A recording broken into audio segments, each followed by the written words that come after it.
guys, no new music video this week. Instead, I'm going to be telling you what you should add to your Christmas list if you haven't already. First thing is the Canon T3i. Now this bad boy is amazing and it has an awesome flip out screen. It's very similar to the Canon 60D, which is what I usually shoot with, but I wish I would have held off and waited till this came out because it's a whole heck of a lot cheaper and does the exact same thing, and it's way lighter.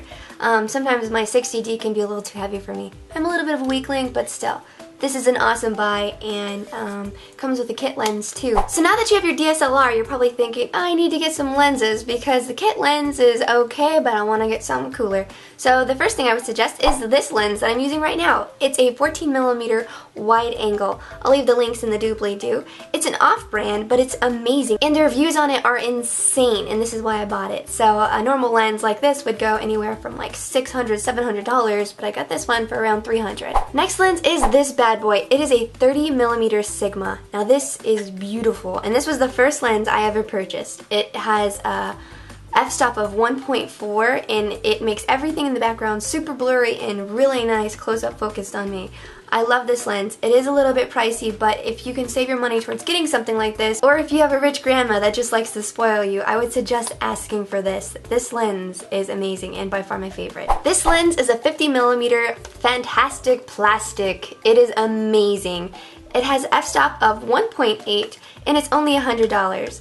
So you want to add something to your lens collection, this bad boy is really nice. And I use all these lenses in my music videos. I'll reference some of them in the links below so you can get more of an idea of when they were used and what they look like. Next thing on the list is a lighting kit. Now I searched high and low trying to find the perfect lighting kit, and my friend found this really sweet deal on 3 soft boxes for like $179.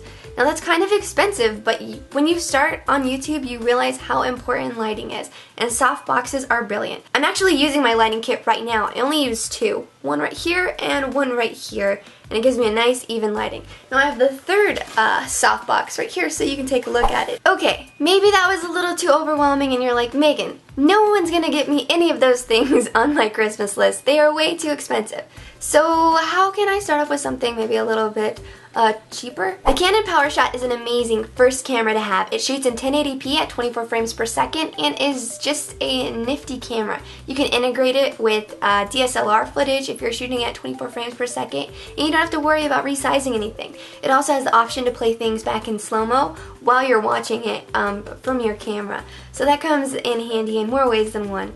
Also, if you're wanting to get into YouTube videos, I would suggest this camera being the one that you start off with. As far as editing software goes, if you're just getting started, I would suggest using something like Windows Movie Maker or iMovie. This is really basic and all you need right now. Get good at that, master those programs, and once you feel like you're comfortable with it and you want to move on to something bigger, then I would suggest getting the Adobe CS5 suite. I'm not a Final Cut Pro fan at all. I really love Adobe, mainly because you can integrate all their software projects together. This helps when I'm doing something in After Effects because I can edit the whole project in Adobe Premiere Pro, then pull that sequence into After Effects and do all my special effects, and then also add PSDs into those layers. Now it sounds like I'm speaking a different language, but if you know Adobe at all, then this is kind of making sense. So now that the camera stuff is out of the way, here are a few things that I am really enjoying and you should think about adding to your Christmas list if you've ever seen me wearing them and would like them as well.